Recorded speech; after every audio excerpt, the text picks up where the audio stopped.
நம்முடைய மண்ணில் உடலை வருத்தி ஒரு விஷயத்தை நீங்க முறையிடும் போது அதற்கான ஒரு பலமும் சங்கல்பம் இருக்கும் என்பது என்னுடையது. நீங்க கேள்வி கேட்கிற அண்ணன், நீங்க சபரிமலைக்கு மாலை போட்டிருக்கீங்க, நீங்களும் உடலை வருத்தி தான் மாலை போடுறீங்க.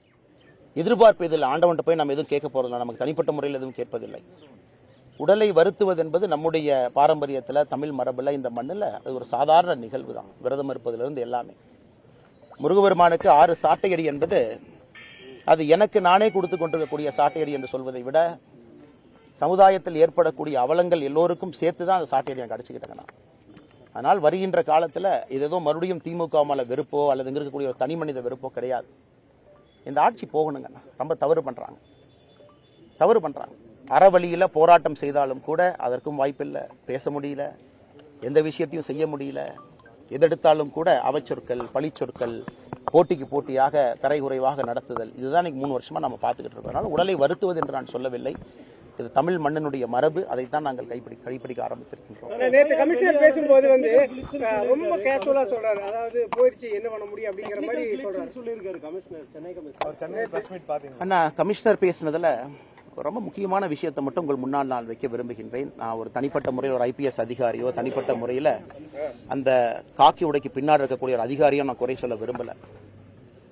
அந்த சம்பந்தப்பட்ட பெண் விக்டிம் யார் இருக்காங்களோ, எங்களுடைய நடவடிக்கையின் மீது திருப்தியா இருக்கிறாங்க அப்படின்னு ஒரு வார்த்தையை பயன்படுத்தினாங்க. அதை மட்டும் நான் திரும்ப காவல்துறையை கேட்கிறேன், இந்த வார்த்தையை பயன்படுத்தலாமா? அவ்வளவு ஒரு இன்னலை சந்தித்த ஒரு பெண், அந்த கொடூரமான அந்த FIR படிச்சு பார்த்தாவே கண்ணில் தண்ணி வராம யாரும் இங்க இருக்க முடியாது.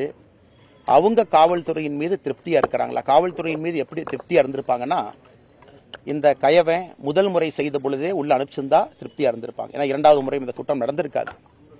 அண்ணா யூனிவர்சிட்டியில எல்லா CCTV கேமராவும் ஃபங்க்ஷனிங்ல இருந்து அவன் உள்ள வராம இருந்தா திருப்தி அடைஞ்சிருப்பாங்க.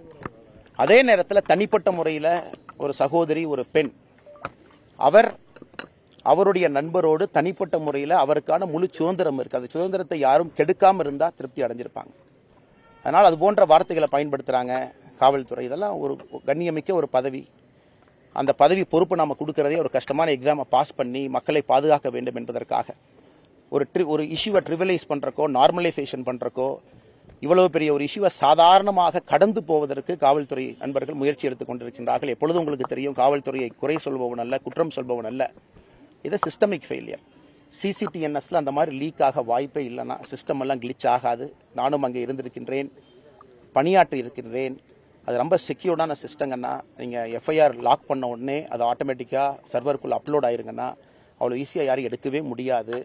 யாராச்சும் இதை டவுன்லோட் பண்ணி வெளியே கொடுத்தா மட்டும்தான் விக்டிம்க்கு ஒரு காப்பி போகும், கோர்ட்டுக்கு ஒரு காப்பி போகும். இதுதான் ஜென்ரலாக இருக்கக்கூடிய நடைமுறை. ஆனால் இன்னைக்கு அந்த FIR வெளியே வந்திருக்கு. அந்த FIRல நீங்கள் அதை படித்து பார்த்தீங்கன்னா, அந்த சகோதரியினுடைய வாழ்க்கையே நாசம் பண்ணிட்டாங்க. 7 தலைமுறைக்கு வாழ்க்கையை நாசம் பண்ணிட்டாங்க செல்போனோட. இதற்கெல்லாம் தான் பதில் எதிர்பார்க்கின்றோமே தவிர, ஒரு இஷ்யூவை ட்ரிவிலைஸ் பண்றக்கோ, அதை கேஷுவலா எடுத்துட்டு போறதுக்கோ மக்கள் எதிர்பார்க்கவில்லை.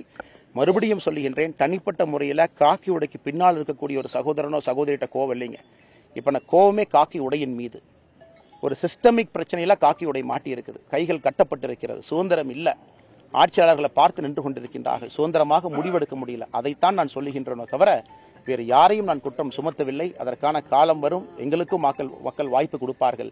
அன்னைக்கு காவல்துறையை நாங்கள் சீர்படுத்தி காட்டுவோம்.